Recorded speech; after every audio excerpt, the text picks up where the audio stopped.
My fellow Americans, you deserve the truth, and I know you can handle it.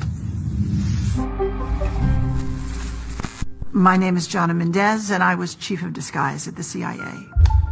One of the things that was going on when I was Chief of Disguise was an enormous research program into the new advanced disguise system. It was basically the masks that everybody always wondered if we used masks, and this was the beginning. This is a series of photographs of when I met George H.W. Bush in the Oval Office and revealed to him that I was briefing him wearing a mask.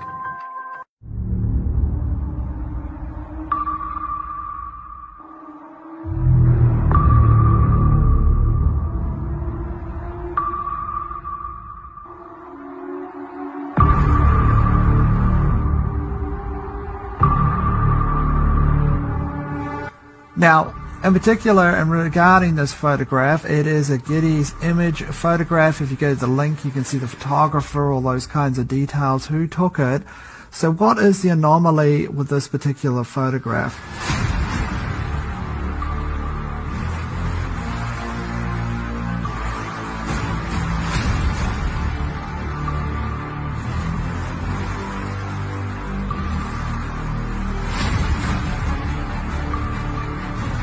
Do you have any people paid by the CIA who are working for television networks? This, I think, gets into the kind of getting into the details, Mr. Chairman, that I'd like to get into in executive session.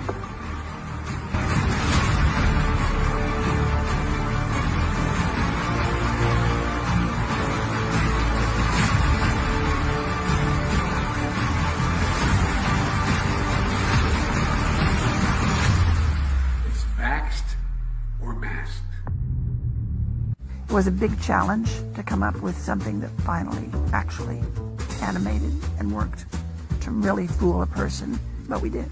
They learned the art. We actually brought Hollywood back into our labs at one point to look at what we had done, and they were stunned. They're absolutely stunned. Congratulations. My husband was Tony Mendez, and he was played by Ben Affleck in the movie called Argo. Aliens and robots? Yes, sir.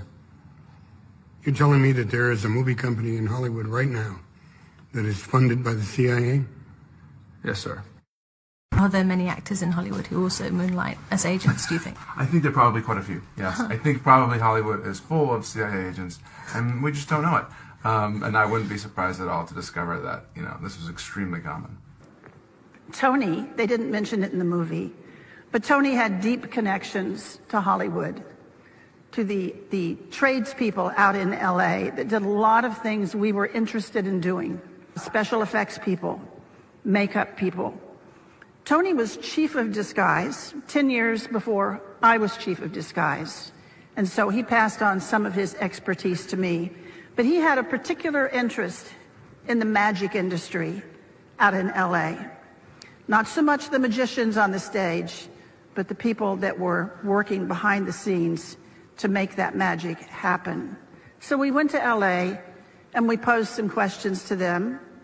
We said, we have a problem. We're looking for novel solutions. Well, LA did have some ideas, of course. That's what they do for a living. They introduced us to a new concept. They said, what you are calling an operation, we call a performance. That's what we do. We put on performances.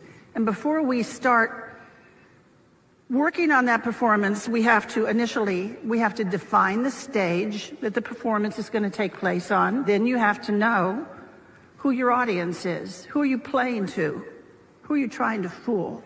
Once you assemble those two pieces, you can pretty much choose the time and choose the place and simply overwhelm them with your performance.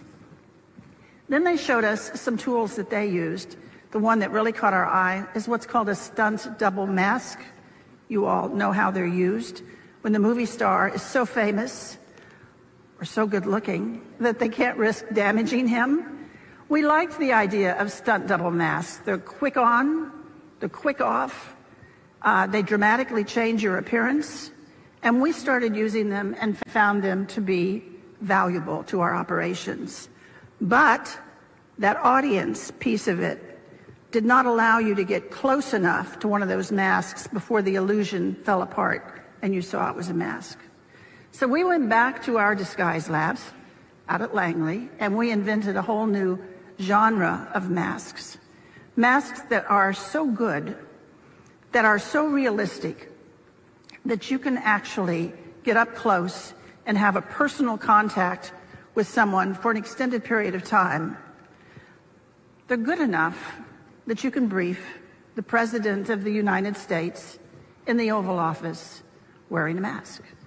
And he isn't sure if it's you or if it's someone else. Those masks were the beginning of a whole new generation of work that we did at the CIA. Once we could make these masks that fit you so well, then we discovered we could make a twin. We could make another you. There could be two of you. We could actually make 5 or 6 of you, but usually one extra was all we needed. We will respond accordingly. God bless you all, and may God protect our troops. But that's only the tip of the iceberg. As longtime CIA lawyer John Rizzo tells it, the relationship between the spy agency and La La Land is quite cozy. In his new book, Company Men, Rizzo says that actors, producers, and other movie-making power players were always happy to help out the CIA in any way they could. You work for the very enemy you thought you were fighting. It's impossible. Then tell me why you've never been to Langley. You've been lied to.